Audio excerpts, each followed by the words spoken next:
किंवा लोकसभेच्या तारखा ज्या जाहीर झालेल्या आहेत ती 1-2 महिन्यातच लोकसभेचा बिगुल वाजणार आहे. सर्व पक्षांनी आतापासूनच लोकसभेच्या निवडणुकीची तयारीला लागलेली आहे. आपण सोलापूर जिल्ह्यातील मोहोळ तालुक्यातील बेगमपूर इथे आहोत. एकंदरीत खासदार जय सिद्धेश्वर स्वामींचं पाठीमागचं 4.5 वर्षाचं काम कसं होतं आणि तशा पद्धतीने पाहतात एकंदरीत त्याच्या काय काळात ज्यावेळेस खासदार साहेब निवडणूक आले त्यानंतर ते कुठेही दिसले नाही. त्यानंतर त्यांचा कुठं निधीचा उल्लेख नाही, त्याचा कुठे निधी कुठल्या भागात गेला त्याचाही तपास नाही पूर्णपणे. तर खासदार नावापुरतं येणे आणि फक्त तेवढंच खासदार नाव घेऊन जाणे त्याच्यापुढे मठात बसले दुसऱ्या होते ना तरच ते देवधर्माचंच काम करावं, राजकारण सोडून नये. कारण लोकांची सेवा करून राजकारण काम असतं, समाजकारण करून राजकारण केलं पाहिजे. तुम्ही राजकारण सोडून तुम्ही समाजकारण काय आहे आपलं म्हणजे आपलं जे श्रद्धा आहे त्या ठिकाणी तुम्ही लोकांना तुम्ही लोकश्रद्धेसाठी त्या ठिकाणी तुम्ही आदर करावा, तिथं तुम्ही थांबावं. म्हणजे या लोकांना राजकारण समाजकारण करायचं आहे. पुढचं जे लोकांची समस्या मांडायची त्या लोकांचीच कामं करायची अशा पद्धतीने त्या लोकांना संधी मिळायला पाहिजे. तसं तर भाजपचं कार्य या ठिकाणी बघताय तुम्ही. आता बऱ्याच ठिकाणी भाजपनं बऱ्याच लोक शेतकऱ्यांचं तर असं गळचिपे केली भयानक असलेले त्यांचं फार वाईट दिलं त्यांच्यामुळं आपण म्हणतो भारत हा आपला कृषीप्रधान देश आहे, पण खरं मला झालं तर फक्त प्रधान देश आहे. कृषी पूर्ण शब्द निघत चाललेला आहे. लोकांच्या शेतकऱ्यांची तुम्ही अवस्था बघितली फार दयनीय अवस्था आहे. कांद्याची निर्यात पण बंदी केली म्हणजे पूर्णपणे लोकांचं शेतकऱ्यांचे जे विसरून चालले कुठेही लक्ष न घेता फक्त सरकार आम्ही हे करतोय आम्ही ते करतोय ह्याच्यावरती फक्त बोलतात. बाकी शेतकऱ्यांबद्दल कुठेही काही नाही आणि जे मिळतात ते फक्त त्या ठराविक लोकांपर्यंत त्यांच्यापर्यंत लोक आहेत त्यांनाच मिळतं. खरं तर या लोकांनी आतापर्यंत 70 वर्षात काँग्रेसनं काय केलं म्हणण्यापेक्षा 15 वर्ष 10 वर्षात तुम्ही फक्त दिली 70 वर्षाचं 700 वर्ष पुढचं तुम्ही देश महादुगीत घेऊन असं मला मानस वाटतं. पाठीमागच्या 1-2 कार्यक्रमामध्ये खासदार साहेब आले होते. पत्रकारांनी प्रश्न विचारला की तुमचा जनसंपर्क कमी आहे, तर त्यांनी म्हटले की आम्ही जनसंपर्क कमी वाटला तरी पण संसदेमध्ये सोलापुरातील मुद्दे संसदेमध्ये आम्ही उतरलो असं त्यांचं मत आहे. त्याबद्दल तुम्हाला काय वाटते? पुढच्या माध्यमातून काय बघायला मिळालं तर तेवढं त्या ठिकाणी मिळतं.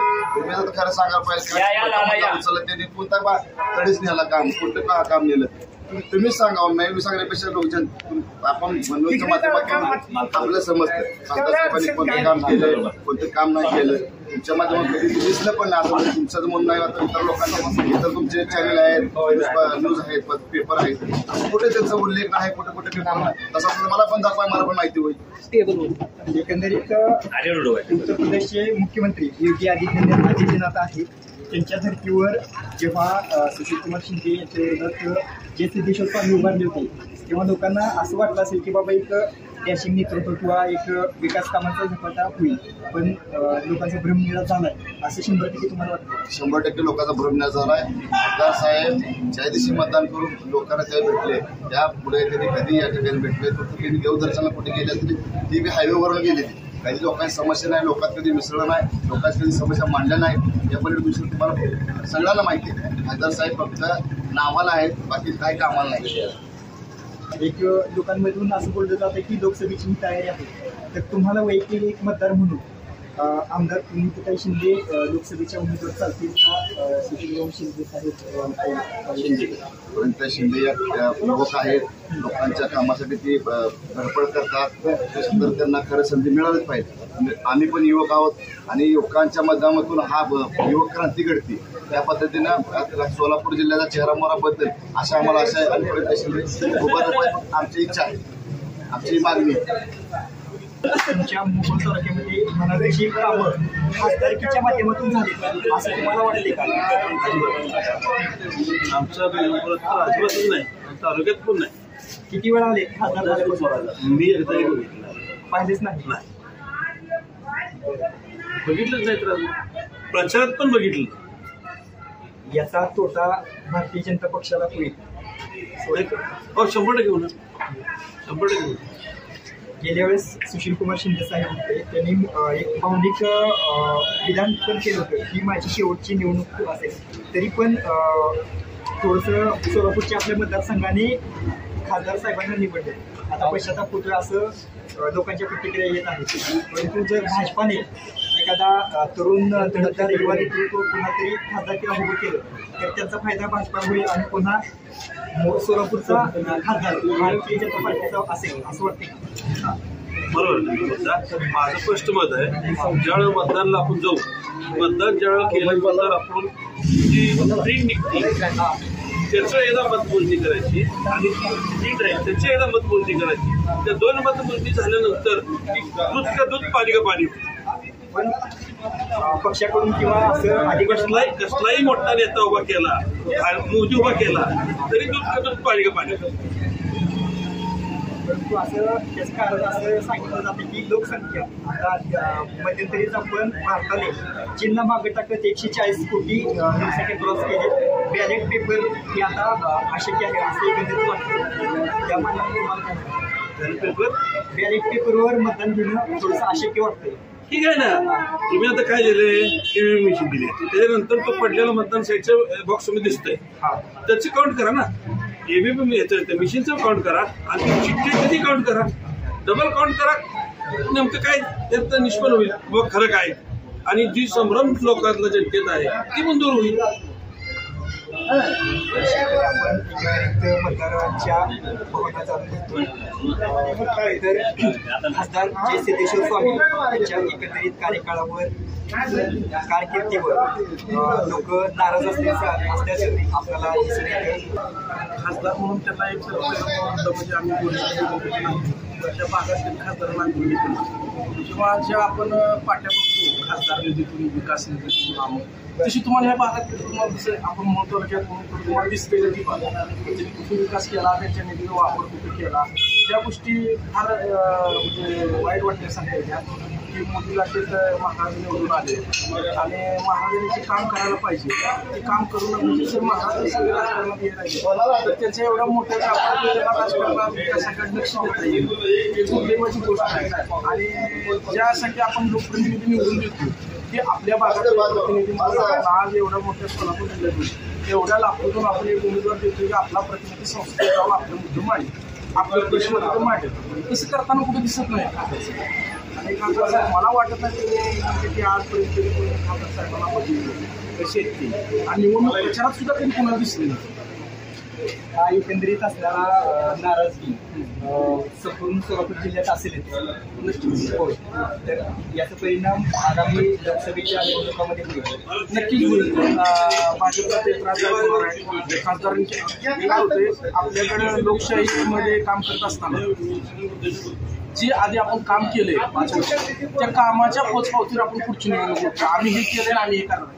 तुम्ही किती दिवस सांगणार आहे की आम्ही हे करणार आहे, आम्ही ते करणार आहे, आम्ही हम करणार आहे, आम्ही तम करणार आहे. ह्या गोष्टी फक्त करणार आहे म्हणून किती सांगणार आहे. आता ती शक्य नाही ना. लोक आता दमलेत. भाजपाने जर राम सातपुते आमदार राम सातपुतेसाठी एखादा नवीन तरुण तडफदार चेहरा दिला तरी पण त्याचा ह्याच्या कार्यकाळामुळे त्यांच्यावर परिणाम होईल असं पण वाटतं. नक्कीच होईल. राम सातपुते साहेबांबद्दलच मला बोलायचं नाही. सध्या आमच्या भागातून पूर्ण भाजप शक्ती आज कांदा पीक असेल. मला एवढा मोठा कांदा शिल्लक आहे 1400 रुपये 1200 रुपये क्विंटल आज कांदा म्हणजे 14 रुपये किलोनं कांदा. त्याचं काढणी चिरणं पॅकिंग करणं त्याला साधारण 300 ते 400 रुपये. मग ते जपलेलं पीक काढलं कुठल्याही खतात तुम्ही जावा खत तुम्हाला युरिया माहिती ती सरकारनं आम्हाला गुंतवून की त्या युरियाच येत नाही पूर्ण डुप्लिकेट खत आहे त्याच्यावर काही कारवाई होऊ शकत नाही. आणि भाजप सरकार माझं स्पष्ट मत आहे की जे शासकीय प्रशासकीय अधिकारी आहेत त्यांच्यावर त्याचा अजिबात उचल. तुम्ही कुणीही भाजप उमेदवार दिला तर माझा स्पष्ट म्हणणं आहे पूर्ण देशात पहिले कृषी अधिकारी यायचे तुमच्याकडे खतं कुठली ती काय कुठली ती शेतकऱ्याला कुठली खतं मिळतील कारखानदारीवर वचक होता.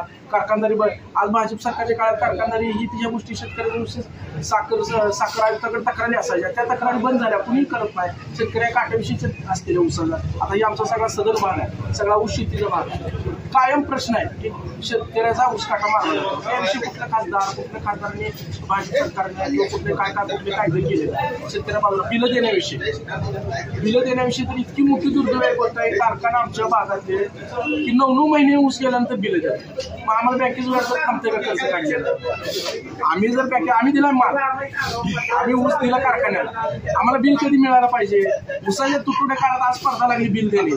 गेल्या वर्षी काय परिस्थिती, गेल्या वर्षी तुम्ही 9-10 महिने कारखान्यात, त्यासाठी भाजप सरकारनं काय केलं? आपल्या सर्व खासदार प्रतिनिधींनी काय केलं? ही प्रश्न आज आहे. जेव्हा 2014च्या आधी तेव्हा त्याचा विकास असं वाटतं.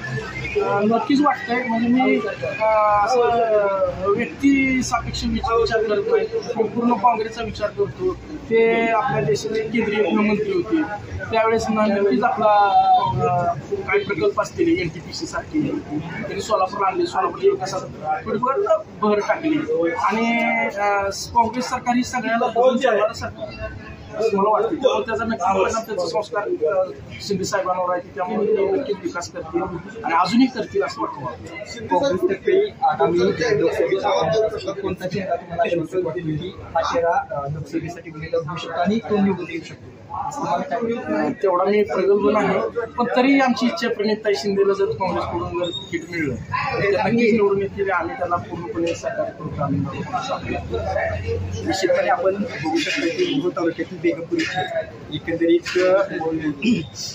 खासदार जय सिद्धेश्वर स्वामी यांच्याबद्दल थोडीशी नाराजगीच दिसते आणि काँग्रेसतर्फे प्रणितीताई शिंदे यांनी जनसंपर्क पण वाढवला आहे आणि त्या अनुषंगाने ते एक लोकसभेसाठी खासदारकीचा एक मजबूत चेहरा काँग्रेस पार्टीतर्फे होऊ शकतोय असं एकंदरीत मतदारांच्या प्रतिक्रिया आहेत. आपण पाहतोय मोहोळ टाइम्स आणि मोहोळ न्यूजमध्ये कॅमेरामॅन मेहबूबसह विजय पुजारी, मोहोळ टाइम्स, बेगमपूर.